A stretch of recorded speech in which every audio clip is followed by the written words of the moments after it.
খুলনা প্রকৌশল ও প্রযুক্তি বিশ্ববিদ্যালয়ের শিক্ষার্থীদের উপর হামলার ঘটনায় ঢাকা বিশ্ববিদ্যালয়ে বিক্ষোভ মিছিল করেছে বৈষম্য বিরোধী ছাত্র আন্দোলন ও জাতীয়তাবাদী ছাত্রদল। কুয়েটে হামলায় ছাত্রদল জড়িত এমন দাবি করে বৈষম্য বিরোধী ছাত্র নেতারা বলেছেন, ক্যাম্পাসে কেউ সন্ত্রাস ও অস্ত্রের রাজনীতি করলে তাদের পরিণতিও ছাত্রলীগের মতোই হবে।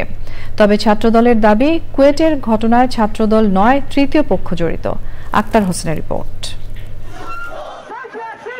কুয়েটে ছাত্র রাজনীতি নিষিদ্ধের দাবি নিয়ে সংঘর্ষের জেরে রাতে ঢাকা বিশ্ববিদ্যালয়ে পাল্টাপাল্টি বিক্ষোভ মিছিল করেছে জাতীয়তাবাদী ছাত্রদল ও বৈষম্য বিরোধী ছাত্র আন্দোলন।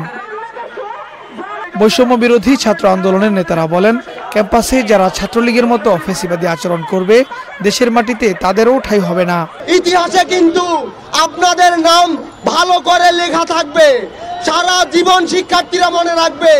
আপনারা একটি নতুন বাংলাদেশে, যেখানে শত শহীদের রক্তের বিনিময়ে অর্জিত নতুন বাংলাদেশে পুনরায় সন্ত্রাসবাদ কায়েম করেছেন। যারা সন্ত্রাস করেছে তাদের বিরুদ্ধে সাংগঠনিক ব্যবস্থা নিন, প্রয়োজনে আপনারা গিয়ে তাদের বিরুদ্ধে মামলা করুন, কিন্তু জুলাইয়ের মতো ছাত্রলীগের মতো ন্যাক্কারজনক কর্মসূচিতে যাবেন না।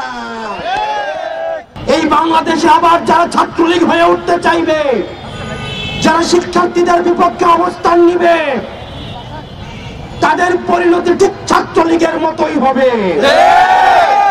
কাছাকাছি সময়ে ক্যাম্পাসে বিক্ষোভ মিছিল করেছে জাতীয়তাবাদী ছাত্রদল। কলম ও মানুষের অধিকারের রাজনীতি করে জানিয়ে নেতারা বলেন, কোনো ফাঁদে পা দেবে না ছাত্রদল। জাতীয়তাবাদী ছাত্রদলের নেতাকর্মীরা ফরম বিতরণ কার্যক্রম শুরু করেছিল, ঠিক তখনই সারা বাংলাদেশের বিরোধী একশক্তি, কুচক্রী মহল, গুপ্ত সংগঠন নামে বেনামে বাংলাদেশের জাতীয়তাবাদী ছাত্রদলের বিরুদ্ধে 5 আগস্টে পরবর্তী সময় থেকে বিভিন্ন ধরনের ষড়যন্ত্রে লিপ্ত হয়েছে।